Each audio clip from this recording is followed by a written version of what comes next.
नमस्कार, मैं हूं इंद्रानी तालुकदार। कैसे हैं आप लोग? उम्मीद करती हूँ कि आप लोग बहुत अच्छे होंगे। मैं भी आप लोगों की कृपा से बहुत अच्छी हूँ। आज मैं आप लोगों के साथ जिस टॉपिक में बात करने वाली हूँ वो टॉपिक मैंने कामाख्या तंत्र से लिया है। कामाख्या तंत्र के एक रहस्यमय टॉपिक को आप लोगों के साथ आज मैं शेयर करने वाली हूँ, जिसको महादेव ने, भगवान शिव ने पार्वती माँ से कहा। क्या कहा? मुक्ति मार्ग के बारे में कहा। मुक्ति कैसे मिल सकती है, मुक्ति के बारे में उन्होंने बहुत अच्छी तरह से वर्णन किया। माता पार्वती ने भगवान शिव से पूछा कि हे करुणा के सागर, आप बताइए कि मुक्ति कैसे प्राप्त हो सकती है। तो भगवान शिव ने उसको एक्सप्लेन करते हुए कहा, तंत्र के जितने भी ग्रंथ है ना, सारे ग्रंथों में, हर एक ग्रंथ में जो तंत्र के विषय को इतनी अच्छी तरीके से इलेबोरेट किया गया है शिव और पार्वती के संवाद के द्वारा। कभी शिव जी पूछते हैं, कभी पार्वती माँ पूछते हैं, और ये कन्वर्सेशन इसीलिए किया गया है कि आपके हमारे जैसे जो बच्चे हैं शिव पार्वती की, उनकी ज़िंदगी में भला ही भला हो। ठीक है ना? तो शिव जी ने माता पार्वती को बोला, मैं अवश्य बोलूँगा तुमको कि मुक्ति किस तरीके से प्राप्त है, लेकिन तुम तो बहुत अच्छी तरीके से जानते हो उसको। तुमको पता है मुक्ति कैसे प्राप्त होती है, और मुझे तो पता ही है, और श्री हरि विष्णु को पता है। बाकी सब लोग, जितने भी लोग हैं, ग्रंथों के ऊपर वो लोग जो है पढ़ते हैं, अध्ययन करते हैं और तर्क करते हैं, डिबेट करते हैं कि ये होना चाहिए, ये होना चाहिए। एक मार्ग बोलता है ये होना चाहिए तो मुक्ति मिलेगी, दूसरा मार्ग बोलता है कि ऐसा होना चाहिए, मुक्ति मिलेगी। तो शिव जी आगे और बोलते हैं कि जो ग्रंथों की बातों पर, ग्रंथों को अध्ययन करने के बाद तर्क करता है, तो उन्हें मुक्ति कभी नहीं मिलती, कभी भी मुक्ति नहीं मिलती। और उनकी जो वाणी है वो कौवे की तरह कर्कश बन जाता है।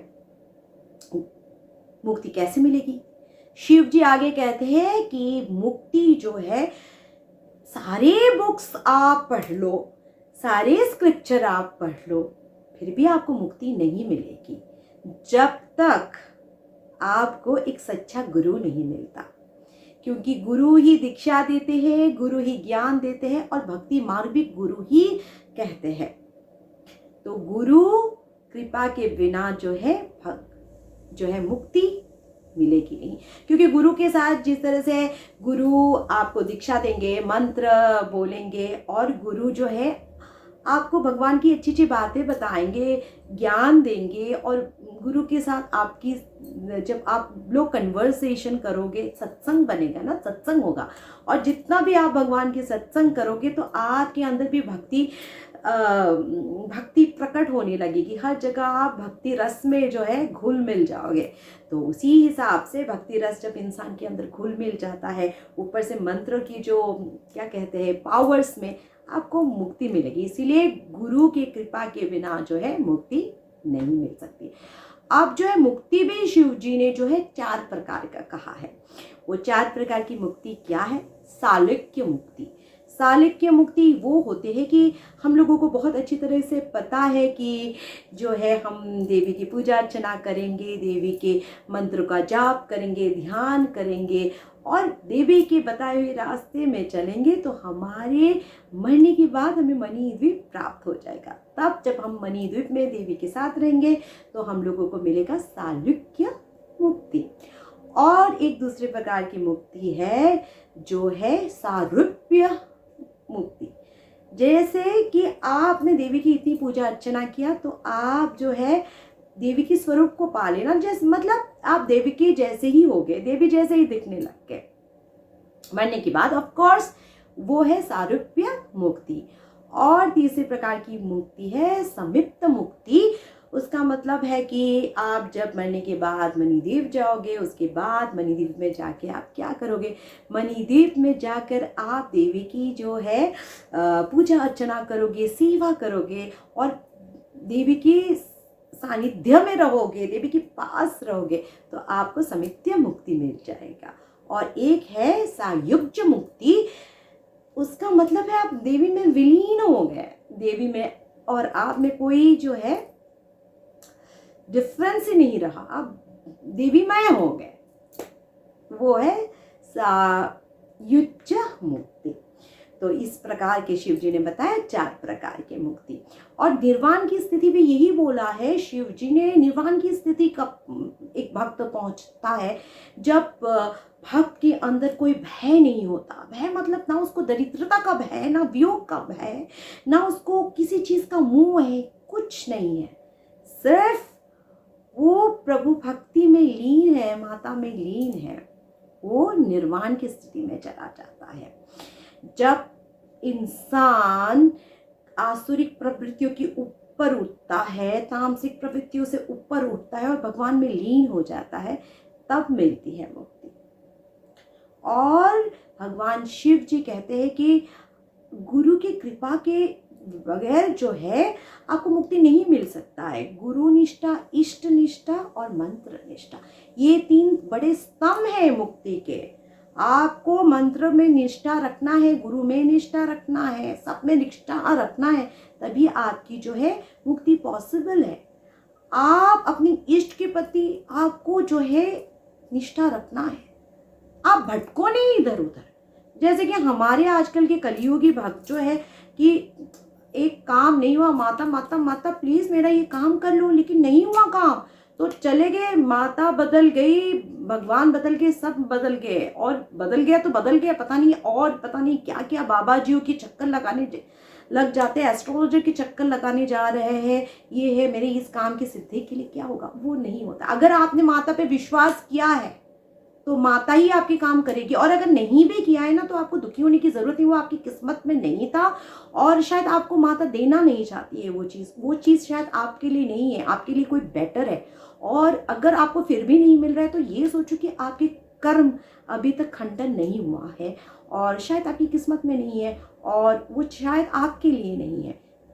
लेकिन आपके दिल में ये होना चाहिए, ये विश्वास होना चाहिए कि माँ जो मुझे जो चाहिए माँ देगी, मुझे इधर उधर भटकने की कोई जरूरत नहीं है। माँ है तो सब है, मेरे लिए बस मेरी माँ ही है। बस आपका ये निष्ठा होना सबसे बड़ी बात है। और जब इंसान निर्वाण की अवस्था में कैसे पहुंचता है, उसको मंत्र निष्ठा होना इतना जरूरी है। जब इंसान मतलब साधक आज्ञा चक्र में ध्यान लगा के माँ का मंत्र का जप करता है और उसको दर्शन मिल जाता है माता की आज्ञा चक्र में, तो वो और माता के साथ लीन हो जाता है, वही एक निर्वाण का अवस्था है। तो आप समझ लो ये बात, जो मुक्ति है वो गुरु की कृपा के बगैर नहीं मिल सकता। बहुत से लोग हैं जिनको गुरु नहीं मिलता, वो क्या करे उनको, क्योंकि गुरु मिलना भी वो भी भगवान की कृपा के बिना नहीं मिलता। और एक चीज़ है कि कलयुग के जो गुरु है वो भी संभल के आपको लेना है, क्योंकि गुरु अगर अच्छा गुरु अगर आपको मिल गया, आपकी तो ज़िंदगी बहुत अच्छी होगी, आपको अच्छी बातें ही बताएगा, अच्छा रास्ता बताएगा। लेकिन अगर आपको गुरु अच्छा नहीं मिला तो नरक का द्वार वही खोलेगा। तो इसीलिए भगवान को प्रे कीजिए कि आपको अच्छे गुरु मिले और आपकी ज़िंदगी जो है सुखद हो। और वो गुरु मिलना भी वो भगवान के ऊपर ही डिपेंड करता है। और जब तक गुरु नहीं मिले तो क्या आप पूजा पाठ नहीं करोगे? क्या आपका कोई हक नहीं बनता मुक्ति के रास्ते पे चलने के लिए? भगवान शिव ही गुरु है, माँ पार्वती ही गुरु है। उनकी लिखे हुए किताबों को आप पढ़ो, सारी चीज़ें उसी से इम्प्लीमेंट करो और ये मंत्र जाप करो जो माता ने बोला है। और ये सब करते करते करते करते आपके कर्मा खंडन होगा, सारी चीज़ें खंडन होने लग जाएगी और आपकी अच्छे अच्छे रास्ते खुलेंगे, आपको गुरु भी मिल जाएगा। मैं तो यही सोचती हूँ कि मैंने भी ऐसा ही किया है। ऐसा करते करते, हालांकि पहले ऐसे गुरु वगैरह की इच्छा नहीं था, बस भगवान से प्यार था, उसी चक्कर पे भक्ति पे आई, भगवान को जानने की इच्छुकता थी, उसी के लिए किताबें पढ़ना शुरू किया। और जब भगवान की इच्छा हुई गुरु भी मिला, और जब भगवान की इच्छा हुई मैंने यूट्यूब में वीडियो बनाना भी शुरू कर दिया। ये सारी चीज़ें भगवान की इच्छा से ही जो हुआ, अदरवाइज़ यूट्यूब में तो मैंने सोचा था कब का 4-5 साल पहले मैं कुछ जो है डिवोशनल वीडियोस बनाऊं, क्योंकि मेरा जो है, क्योंकि मैंने बताया स्पिरिचुअलिटी मेरा जो है एक आत्मा का सब्जेक्ट है, तो मैं वीडियो भी बनाना चाहती हूँ, तो उसी में बनाना चाहती हूँ। हालांकि बहुत सारी चीज़ें हैं अब मैं जिसमें बना सकती हूँ, लेकिन नहीं, मुझे जो मेरा दिल कहता है और भगवान शिव और पार्वती की इच्छा हुई तो मैं बना पा रही हूँ इसमें, अदरवाइज़ मैं नहीं बनाती। और मैं एक एक्ट्रेस हूँ तो शायद मैं किसी और टॉपिक में वीडियो बनाती, लेकिन मुझे लगता है कि शिव और पार्वती की इच्छा तब नहीं हुआ था, 5-6 साल पहले भी मैंने सोचा था, लेकिन तब नहीं हुआ था। अब भगवान की इच्छा हुई तो इसीलिए अचानक से संयोग बना और मैं वीडियो बना रही हूँ। अब आप मुझे बताइए कि आपको मेरी वीडियो कैसी लगी। अगर आपको मेरी वीडियो अच्छी लगी तो आप मेरे वीडियो को लाइक कीजिए, कमेंट्स में लिखिए जय माँ कामाख्या, जय माँ ललिता अंबिका। और अगर आपको मेरी वीडियो अच्छी लग रही है और आप मेरे साथ मेरी स्पिरिचुअल जर्नी में जुड़ना चाहते हैं तो मेरे चैनल को सब्सक्राइब कीजिए। इसके अलावा भी अगर आप मेरे साथ फेसबुक में जुड़ना चाहते हैं तो मेरी फेसबुक पेज का जो लिंक है मैं वो भी जो है कमेंट में लिख दूंगी। अगर आप मेरे साथ इंस्टाग्राम में जुड़ना चाहते हैं तो इंस्टाग्राम में भी मैं अपना आईडी जो है कमेंट्स में दे दूंगी, आप मुझे इंस्टाग्राम में भी फॉलो कर सकते हो। ठीक है, आज के लिए बस इतना ही। मैं फिर मिलूंगी एक अच्छी सी प्यारी सी डिवाइन सी स्पिरिचुअल की सी टॉपिक के साथ। मुझे दीजिए इजाज़त। जय माँ कामाख्या, जय माँ ललिता।